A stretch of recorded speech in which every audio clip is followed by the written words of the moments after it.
Bible मुकद्दस दैयकी के बारे में क्या कहती है? बहुत से लोग इस मौजू के बारे में कश्मकश का शिकार हो जाते हैं। कुछ कलीसियाओं में अफराद दिली से हदिया देने पर जोर दिया जाता है और वहीं दूसरी ओर बहुत से मसीही जो हैं वो बाइबल मुकद्दस की नसीहतों पर अमल पैरा होने से गुरेज करते हैं और बाइबल मुकद्दस की नसीहतों पर अमल नहीं करते। दैयकी या हदिया नजराना असल में बाबरकत अमल के तौर पर खुदावंद के हजूर लाना चाहिए। दैयकी या हदिया नजराने पर आज के दौर में कोई ऐसा मामला नहीं। दैयकी पुराने अहदनामा का तस्वुर है। दैयकी शरीयती मुतालबा था जिसके मुताबिक हर एक यहूदी पर यह लाजम था वो अपनी फसल या बेर बकरियों का 10वां हिस्सा हैकल में ज़रूर लाए। पार की किताब उसका 27 बाब उसकी 30 आयत में यूं लिखा है, ज़मीन की पैदावार की सारी दैयकी हुआ वो ज़मीन के बीज की या दरख्त के फल की हो खुदावंद की है और खुदावंद के लिए पाक है। ये हर एक यहूदी पर लागू थी। तू लावियों से इतना कह देना, जब तुम बनी इसराइल से उस दैयकी को लो जिसे मैंने उनकी तरफ से तुम्हारा मारूसी हक कर दिया है, तो तुम उस दैयकी की दैयकी खुदावंद के हजूर उठाने की कुर्बानी के तौर पर गुजराना। दरअसल पुराने अहदनामे की शरीयत मुख्तलिफ तरह के हदिये नजरानों को लाजमी करार फरमाती थी। आगे अस्तिशना की किताब उसका 14 बाब 24 आयत, दूसरा तवारीख 31 बाब और उसकी 5 आयत।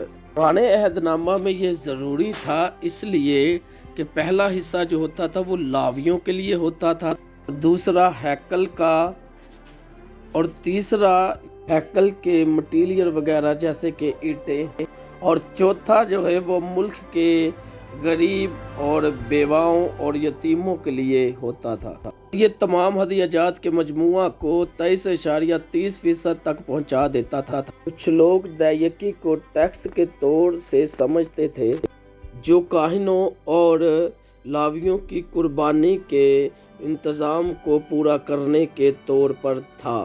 नया अहदनामा कहीं पर भी हुक्म नहीं देता और यहाँ तक कि ये तजवीज़ भी नहीं करता कि मसीही दैयकी के कानूनी निज़ाम को तस्लीम करे।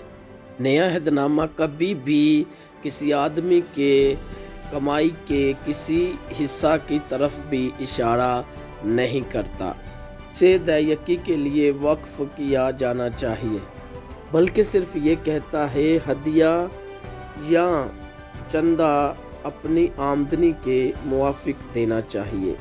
अहदनामा एक शख्स की आमदनी के फीसदी हिस्से की तरफ कभी भी इशारा नहीं करता, जैसा कि पहला करंथियों उसका 16 बाब और उसकी 2 आयत में यूं लिखा है, हफ्ता के पहले दिन तुम में से हर शख्स अपनी आमदनी के मुआफिक कुछ अपने पास रख छोड़ा करे ताकि मेरे आने पर चंदे ना करने पड़े। कुछ कलीसियाओं ने 10 का अदद पुराने अहदनामा के दैयकी से तस्वुर किया है।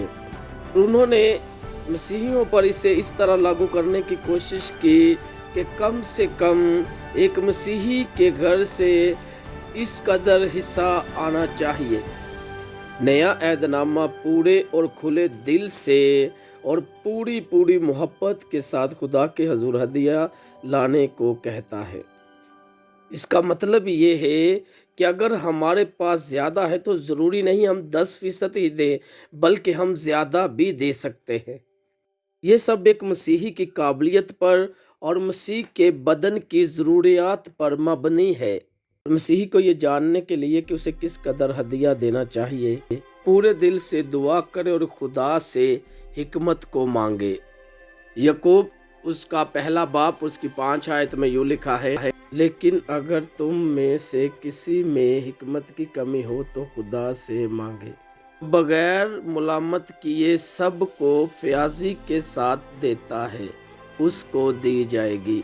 सबसे बढ़कर तमाम दैयकियाँ और हदिये नजराने खुदा और मसीह के बदन की तरक्की के लिए ज़रूरी देने चाहिए।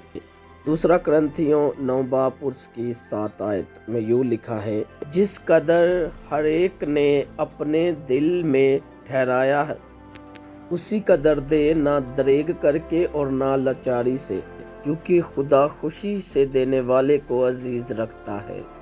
इन मेरे प्यारे भाई बहनों, अगर वीडियो से कुछ सीखने को मिला हो तो ज़रूर इस वीडियो को दूसरे भाई बहनों में भी शेयर करें और ज़रूर वीडियो को लाइक करें और सब्सक्राइब भी कर दें। आमीन।